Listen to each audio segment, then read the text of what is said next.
Bismillahirrahmanirrahim. Assalamualaikum warahmatullahi wabarakatuh. Alhamdulillahi rabbil alamin. Wassalatu wassalamu ala asyrafil mursalin.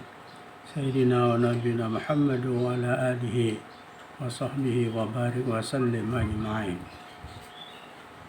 Segala puji bagi Allah yang maha mengetahui dan maha melihat hamba-hambanya. Maha suci Allah, dialah yang menciptakan bintang-bintang di langit dan dijadikan padanya penerang dan bulan yang bercahaya. Kami bersaksi bahwa tidak ada Tuhan selain Allah, dan kami bersaksi bahwa Nabi Muhammad adalah hambanya dan rasulnya yang diutus dengan kebenaran sebagai pembawa kabar gembira dan pemberi peringatan, mengajak pada kebenaran dengan izinnya dan cahaya penerang bagi umatnya. Ya Allah, curahkanlah salawat dan salam baginya dan keluarganya, yaitu doa dan keselamatan yang berlimpah. Amma ba'du.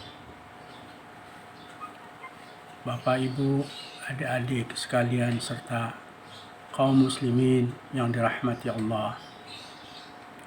Sebelum kita memulai bertadarus, marilah kita bersama-sama berdoa dengan doa sebelum membaca Al-Quran. Allahumma aftah alaina hikmataka. Ya Allah, bukakanlah hikmahmu bagi kami, kepada kami. Wansyur alaina rahmataka, curahkanlah rahmatmu kepada kami.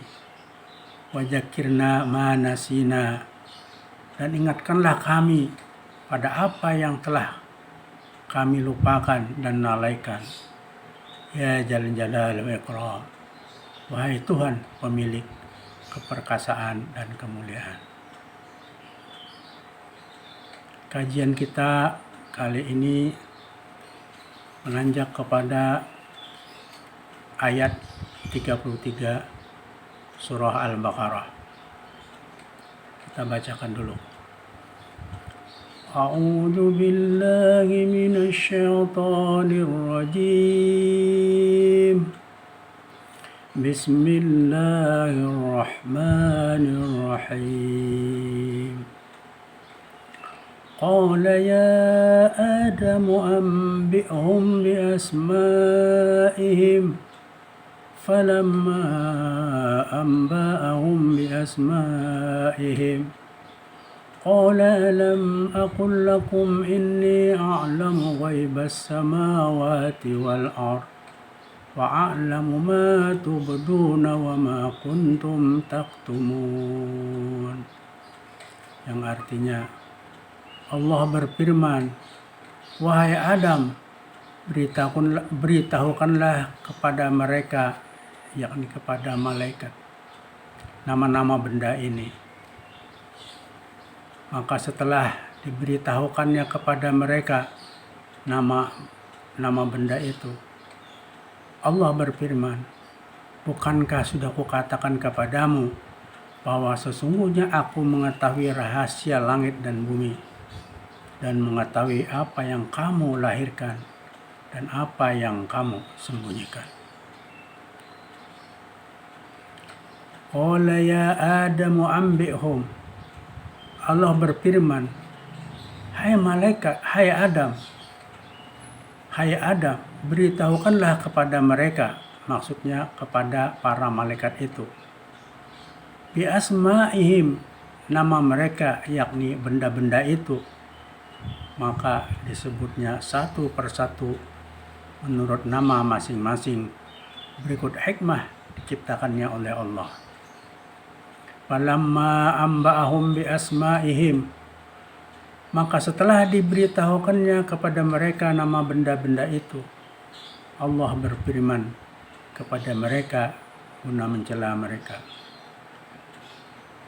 Alam aqul lakum inni a'lamu ghaibas samawati wal ardh. Bukankah sudah kukatakan kepada kalian bahwa aku mengetahui rahasia langit dan bumi? Maksudnya mengetahui barang yang tersembunyi pada keduanya. Wa'alamu ma tubduna, dan mengetahui apa yang kamu lahirkan, yaitu ucapan yang kamu keluarkan, yaitu kenapa hendak engkau jadikan, dan seterusnya. Wa ma kuntum taktumun, dan apa yang kamu sembunyikan. Wa ma kuntum taktumun, apa yang kamu sembunyikan, yaitu ucapan yang kamu sembunyikan. Seperti Allah tidak pernah menciptakan makhluk yang lebih mulia dan lebih pandai dari kami. Allah Subhanahu wa ta'ala berfirman, wahai Adam, sebutkanlah di hadapan mereka, yakni di hadapan para malaikat, nama-nama segala sesuatu yang tidak mereka ketahui itu. Dan tatkala Adam menyebutkan nama-nama itu, Allah berfirman kepada malaikat, bukankah telah aku katakan kepada kalian bahwasanya aku mengetahui segala yang tidak kalian ketahui di langit dan di bumi, dan bahwasanya aku mengetahui semua yang kalian tampakkan dan sembunyikan. Bapak, Ibu, adik-adik sekalian, serta kaum muslimin dan muslimat yang dirahmati Allah. Setelah para malaikat tidak mampu menyebutkan nama-nama benda tersebut, Allah memerintahkan kepada Adam setelah dia mengajarkannya agar menyebutkan nama-nama tersebut di hadapan para malaikat. Kebijaksanaan Allah ini adalah dalam rangka untuk menampakkan keutamaan Adam alaihissalam, menjelaskan kemuliaannya, dan menunjukkan bahwa ia memang benar-benar berhak untuk dipilih sebagai khalifah Allah di muka bumi. Maka mulailah Nabi Adam alaihissalam menyebutkan seluruh nama benda-benda tersebut di hadapan para malaikat. Lalu Allah berfirman kepada para malaikat, bukankah sudah aku beritahukan kepada kalian bahwa aku yang maha mengetahui segala apa yang ada di langit dan di bumi. Dan aku mengetahui semua perbuatan dan ucapan yang kalian perlihatkan, dan segala rahasia dan keyakinan yang kalian sembunyikan. Semua ini menunjukkan kepada kita tentang keutamaan ilmu. Karena ilmu adalah satu-satunya hal menjadikan Adam alaihissalam lebih dari para malaikat. Kemudian Allah Subhanahu wa ta'ala pun memuji dirinya sendiri dengan ilmu tersebut. Dan pada kalimat berikutnya disebutkan bahwa para malaikat akhirnya mengakui keutamaan Adam alaihissalam tersebut, karena mereka menyadari bahwa Allah telah melebihkan Adam dengan pengetahuan yang diajarkan kepadanya. Oleh karena itu, barang siapa menghendaki ketinggian dan keluhuran derajat, hendaklah ia menuntut ilmu yang bermanfaat yang diturunkan Allah kepada para rasulnya. Dengan ilmu yang bermanfaat inilah seseorang akan berhasil mencapai keutamaan, mengusir kekurangan manusia dan tabiat lalainya, dengan meninggikan derajatnya di sisi Allah. Ibnu Abbas radhiyallahu anhu berkata, mengetahui yang rahasia sebagaimana mengetahui yang terang, yakni yang tersembunyi di dalam hati iblis daripada kesombongan dan bangga diri. Ibnu Abbas, Ibnu Mas'ud, dan beberapa sahabat radhiyallahu anhum berkata, yang terang ialah pertanyaan, apakah akan ada orang yang merusuh dan menumpahkan darah, sedang yang tersembunyi ialah kesombongan iblis. Ar-Rabi bin Anas radhiyallahu anhu berkata, yang artinya, mengetahui yang terang ialah yang mereka tanyakan, apakah akan engkau jadikan orang-orang yang merusak dan menumpahkan darah, sedang yang mereka sembunyikan ialah perasaan mereka? Tidak mungkin Allah menjadikan makhluk yang lebih mulia dari mereka atau lebih pandai dari mereka, sehingga kini mereka mengakui kelebihan pengetahuan Adam alaihissalam.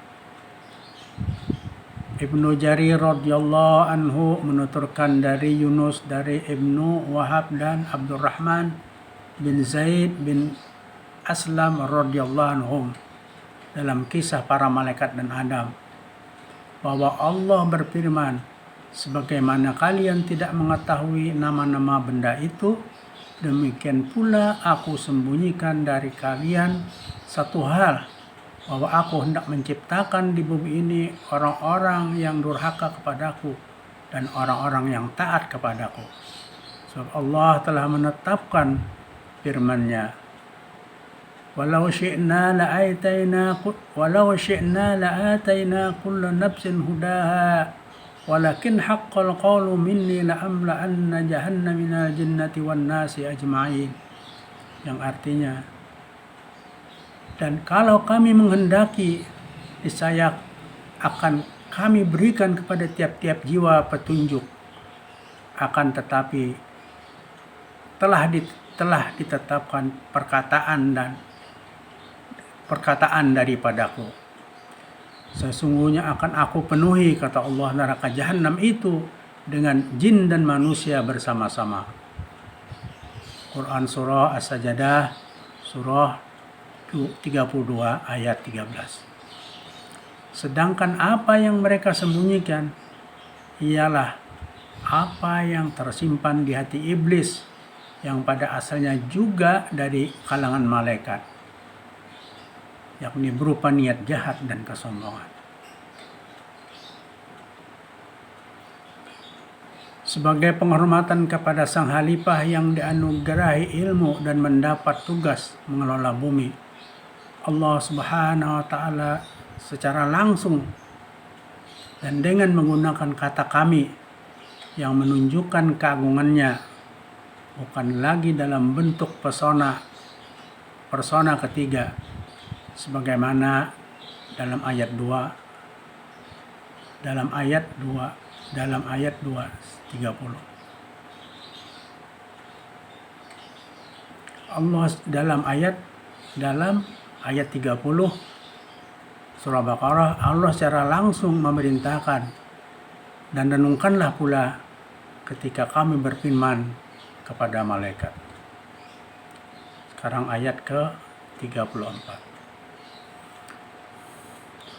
Wa idz qulna lil malaikati isjudu li Adama fasajadu illa iblis aba wastakbara wa kana minal kafirin. Yang artinya, dan ingatlah ketika kami berfirman kepada para malaikat, sujudlah kamu kepada Adam, maka sujudlah mereka kecuali iblis.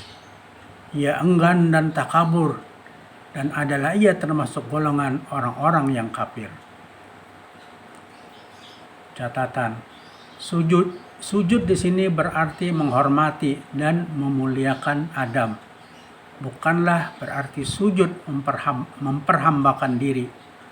Karena sujud memperhambakan diri itu hanyalah semata-mata kepada Allah. Wa iz qulna lil malaikati isjudu li Adama, dan ketika kami berfirman kepada para malaikat, sujudlah kalian kepada Adam.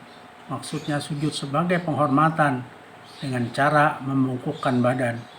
Fasajadu illa iblis, maka mereka pun sujud kecuali iblis, yakni nenek moyang bangsa jin yang ada di antara para malaikat. Aba, ia enggan, tak hendak sujud.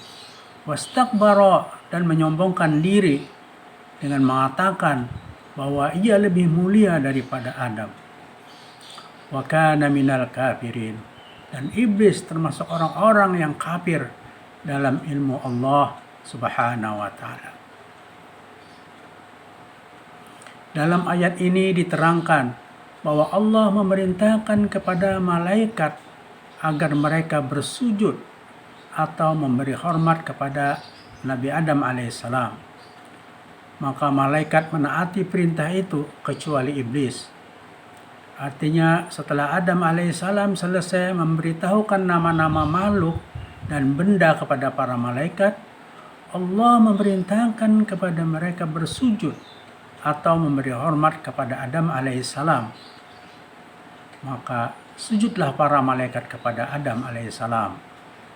Perintah itu bukanlah sujud untuk beribadah kepadanya, melainkan sujud sebagai penghormatan semata-mata dan sebagai pengakuan mereka terhadap kelebihan dan keistimewaan yang ada padanya. Bapak, Ibu, adik-adik sekalian, serta kaum muslimin yang dirahmati Allah. Ini adalah suatu kehormatan yang besar yang Allah berikan kepada anak Adam ketika memberitahukan bahwa Allah telah menyuruh malaikat bersujud kepada Adam. Setelah terlihat oleh para malaikat bahwa keutamaan Adam alaihissalam adalah pada ilmu pengetahuan yang dimilikinya, Allah memerintahkan untuk bersujud di hadapan Adam sebagai tanda hormat atau kelebihan yang dianugerahkan Allah kepadanya berupa pengetahuan. Karena tidak ada yang lebih utama dari sifat ilmu, maka mereka pun menjunjung perintahnya dengan bersujud kepada Adam alaihissalam, karena memang sudah merupakan suatu keharusan bagi yang lebih rendah untuk menghormati yang lebih mulia. Sebagai tanda pengakuan dan penghormatan terhadapnya. Akan tetapi tidak demikian halnya dengan iblis. Dengan kesombongan dan keangkuhannya, ia menolak untuk bersujud. Ia membantah perintah Allah dengan membanding-bandingkan materi penciptaan dirinya dengan materi penciptaan Adam alaihissalam. Ia juga membuat berbagai alasan atas keberatannya itu dengan takabur dan sombong. Maka Allah pun menghinakannya dan merendahkannya dengan mengusirnya dari surga dan mengutuknya sebagai makhluk yang paling celaka untuk selama-lamanya. Dan seperti itulah watak dan tabiat para pengikut iblis dan golongan orang-orang yang sombong, yang tidak mau tunduk terhadap kebenaran. Dan dapat disimpulkan bahwasanya penyakit meragukan atau menyaksikan itu lebih berbahaya daripada penyakit syahwat. Sebab yang pertama adalah penyakitnya iblis, dan karena itu pula ia diusir dari surga. Adapun yang kedua adalah penyakit yang menimpa Adam alaihissalam tatkala memakan buah khuldi, kemudian ia bertobat dan Allah menerima taubatnya. Maka wajib dilakukan oleh seorang hamba adalah bersegera untuk melaksanakan setiap perintah dan tidak menunda-nundanya ataupun berpaling darinya. Ibnu Abbas radhiyallahu anhu berkata, iblis termasuk salah satu suku dari malaikat yang disebut al-jin. Mereka telah dijadikan dari api sanum bernama Al-Haris. Bahkan ia termasuk penjaga surga. Sedang malaikat yang lainnya dijadikan dari nur selain golongan ini. Di dalam Al-Quran disebut bahwa jin dijadikan dari marij minar, dari ujung sulatan api jika dinyalakan. Sedang manusia dijadikan dari tanah liat, dan pertama yang tinggal di bumi ialah jin. Lalu mereka berbuat kerusakan dan menumpahkan darah, yang satu membunuh yang lain. Lalu Allah mengutus mereka Lalu Allah mengutus kepada mereka iblis dengan tentara malaikat yang membunuh mereka dengan menghalau sebagian mereka ke pulau di tengah laut dan ke gunung-gunung. Sesudah itu iblis mulai merasa sombong dan berkata, "Aku telah berbuat sesuatu yang belum pernah dikerjakan oleh orang lain." Allah mengetahui apa yang terkandung di dalam hati iblis yang tidak diketahui oleh malaikat. Karena itu ketika malaikat bertanya, "Apakah khalifah yang dijadikan itu kelak akan merusak, menumpahkan darah?" Jawab Allah, "Aku lebih mengetahui apa yang terkandung di dalam hati iblis dari kesombongannya." Bapak, Ibu, adik-adik sekalian, serta kaum muslimin yang dirahmati Allah. Ketika Allah Subhanahu wa Ta'ala menyuruh malaikat bersujud kepada Adam, maka termasuklah iblis dalam perintah karena ia berada bersama mereka dan mengikuti ibadah mereka. Karena itu ia tercela dan terkutuk karena melanggar perintah Allah. Ibnu Abbas radhiyallahu anhu berkata, dahulunya iblis sebelum melaksanakan pelanggaran dosa bernama Azazil, dan ia termasuk makhluk yang rajin beribadah dan luas ilmunya. Karena itulah ia merasa sombong. Tidak ada suatu tempat pun di bumi ini yang bukan pernah disujudi iblis. Sa'id bin Al-Musayyad radhiyallahu anhu berkata, iblis termasuk pimpinan malaikat dunia. Wa iz qulna lil malaikati isjudu li Adam. Ujian Allah kepada hambanya untuk mencontohkan arti taat yang sesungguhnya, yaitu menurut kepada semua perintah Allah tanpa ragu. Karena itu meskipun sujudnya kepada makhluk, tetapi karena taatnya menuruti perintah Allah, supaya dalam taat tidak boleh pilih-pilih. Perintah itu diturut. Perintah itu tidak diturut, ini tidak boleh dan menyalahi dari Anda.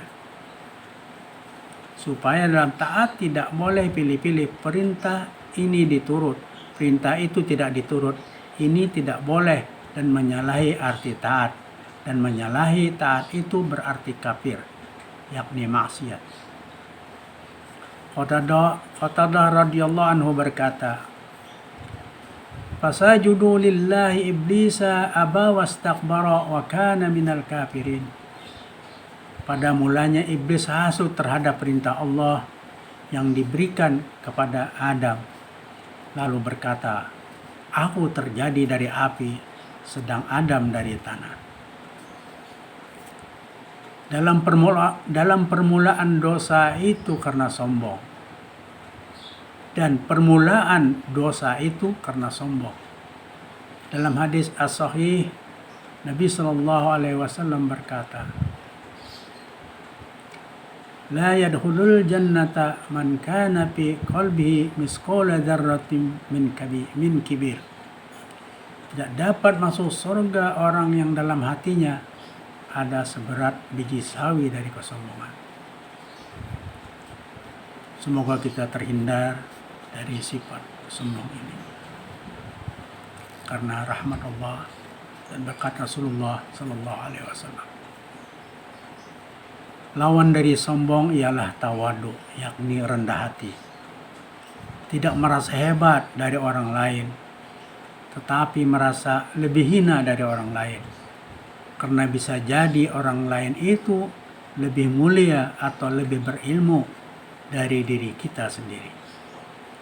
Ya Allah, kami berlindung kepadamu. Ya Allah, kami berlindung kepada Engkau dari segala maksiat zahir dan juga terutama maksiat batin seperti sombong, ria, ujub, sum'ah, hasad, dan su'udzon. Hanya kepadamu ya Allah kami menyembah, dan kepada Engkau kami memohon pertolongan-Mu, ampunan-Mu, hidayah-Mu, dan rahmat-Mu. Demikian kajian kita kali ini, semoga bermanfaat. Sebelumnya kita tutup kajian ini dengan membaca Subhanakallahumma wa bihamdika asyhadu an la ilaha illa anta astaghfiruka wa atubu ilaika. Wal asri, demi masa, innal insana lafi khusr, sesungguhnya manusia itu benar-benar dalam kerugian, illal ladzina amanu, kecuali orang-orang yang beriman, wa amilus shalihat, dan mengerjakan amal soleh, wa tawassaw bil haq, dan nasihat menasihati supaya menaati kebenaran, wa tawassaw bis sabr, dan nasihat menasihati supaya menetapi kesabaran. Ya Allah, terangilah penglihatan kami dengan kitab-Mu, lapangkanlah dada kami dengannya, bugarkanlah badan kami dengan membacanya, permudahlah urusan kami karenanya, lancarkanlah lisan kami untuk membaca Al-Quran, kuatkanlah jiwa kami dengannya, percepatkanlah pemahaman kami tentang Al-Quran, hilangkanlah kesedihan kami dengan bacaan Al-Quran, kuatkanlah tekad kami dengan Al-Quran, terangilah hati kami karena Al-Quran, berilah kami kemampuan membaca dan menghafal Al-Quran, serta menguasai berbagai ilmu yang terkandung di dalamnya. Tetapkanlah semua itu ya Allah dalam hati kami, dan muliakanlah kami dengan berbagai kebaikan, dengan daya dan kekuatan-Mu. Sesungguhnya tidak ada daya dan kekuatan kecuali dengan pertolongan Engkau ya Allah, yang maha tinggi dan maha agung. Allahumma inna nas'aluka at-taubata wal maghfirah wat taufiq wal hidayah wal istiqamah wa husnal khatimah. Allahumma yassir umurana ma'ar rahati liqulubina wa abdanina ya arhamar rahimin. Allahumma kama mananta alaina bil iman wajidna minhu, wa kama mananta alaina bil islam wajidna minhu, وكما مننت علينا بالعافية وجدنا منها. إلهنا تب علينا توبة نصوحا، إلهنا تب علينا توبة نصوحا، إلهنا تب علينا توبة نصوحا. اللهم يا محول الحول والأحوال، حول أحوالنا والمسلمين إلى أحسن الحال، يا كبير يا متعال. اللهم ارزقنا الإخلاص في طلب العلم وفي نشره وفي جميع الطاعات برحمتك يا أرحم الراحمين. ربنا هب لنا من أزواجنا وذرياتنا قرة أعين واجعلنا للمتقين إماما. ربنا ظلمنا أنفسنا وإن لم تغفر لنا وترحمنا لنكونن من الخاسرين. ربنا إننا سمعنا مناديا ينادي للإيمان أن آمنوا بربكم فآمنوا. ربنا فاغفر لنا ذنوبنا وكفر عنا سيئاتنا وتوفنا مع الأبرار. ربنا آتنا في الدنيا حسنة وفي الآخرة حسنة وقنا عذاب النار. ربنا تقبل منا إنك أنت السميع العليم وتب علينا إنك أنت التواب الرحيم. وصلى الله على خير خلقه سيدنا محمد وعلى آله وصحبه وبارك وسلم. سبحان ربك رب العزة عما يصفون وسلام على المرسلين والحمد لله رب العالمين. تقبل الله منكم منا ومنكم تقبل الكريم. والسلام عليكم ورحمة الله وبركاته.